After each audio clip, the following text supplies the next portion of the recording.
नमस्कार, आप देख रहे हैं भारत समाचार। जबुल को झटका, नायकू के बाद ताहिर भी ढेर, जाने किन साजिशों में जुटा था आतंकी।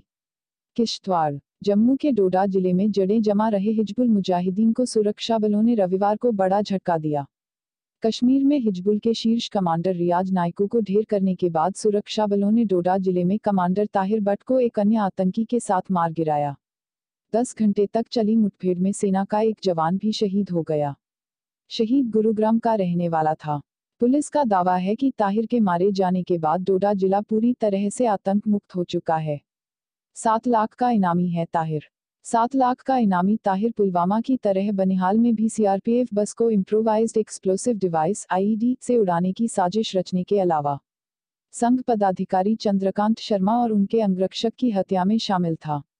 डोडा मुठभेड़ में मारा गया ताहिर भट्ट इलाके में फिर से आतंक फैलाने की साजिश में जुटा था। 5 माह पहले सुरक्षा बलों के हाथों हारून वानी के मारे जाने के बाद उसे हिजबुल मुजाहिदीन का कमांडर बनाया गया था।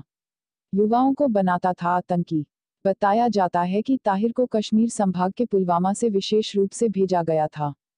डोडा जिले में युवाओं को बरगला कर वह आतंक की राह पर धकेलने में जुटा था। ताहिर बड़े ही गोपनीय तरीके से काम कर रहा था। इलाके में उसे कोई नहीं पहचानता था, जिससे वह पकड़ में नहीं आ रहा था। हारून वानी के मारे जाने के बाद ताहिर को रामबन, डोडा और किश्तवाड़ में युवाओं को हिजबुल मुजाहिदीन में भर्ती करने का काम सौंपा गया था। सैफुल्लाह का करीबी था ताहिर। पुलिस महानिरीक्षक मुकेश सिंह ने बताया कि ताहिर भट्ट हाल में हिजबुल के ऑपरेशनल चीफ बने सैफुल्लाह का करीबी था। उसे डोडा, किश्तवाड़, रामबन में आतंकवाद को शह देने की जिम्मेवारी मिली थी। उसके मारे जाने से क्षेत्र आतंकवाद मुक्त हो गया है।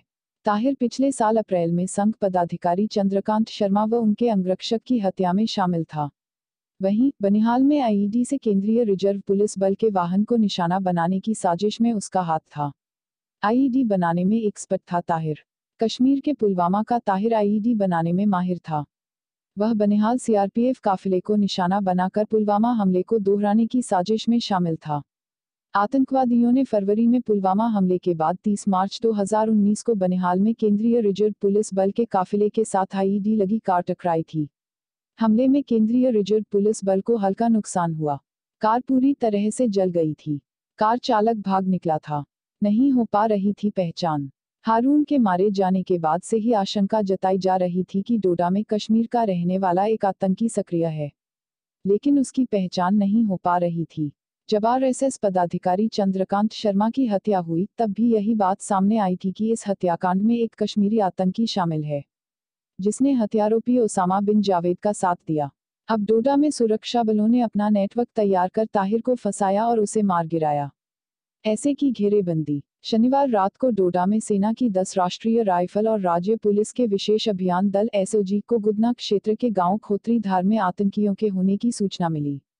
6 घंटे के पैदल चलने के बाद देर रात गुंदना क्षेत्र की घेराबंदी कर तलाशी अभियान छेड़ा। रविवार तड़के जैसे ही सुरक्षा बल आगे बढ़ रहे थे कि मकान में छिपे आतंकियों ने गोलीबारी शुरू कर दी। इसके बाद मुठभेड़ शुरू हो गई। नहीं मानी अधिकारियों की बात। अधिकारियों ने आतंकवादियों को आत्मसमर्पण करने के लिए कहा, जिसे उन्होंने अनसुना करके गोलीबारी जारी रखी, जो करीब 1:30 बजे तक होती रही। इस दौरान सेना का जवान घायल हो गया। उसे तुरंत अस्पताल ले जाया गया, जहां वह शहीद हो गया। जब गोलीबारी बंद हुई तो सुरक्षा बल घर में घुसे, जहां 2 आतंकियों के शव पड़े थे। पुलिस के अनुसार मारे गए आतंकियों में एक की पहचान हिजबुल मुजाहिदीन के आतंकी ताहिर भट्ट उर्फ उकाब निवासी पुलवामा के रूप में हुई। जम्मू कश्मीर से रजनीश परिहान की रिपोर्ट।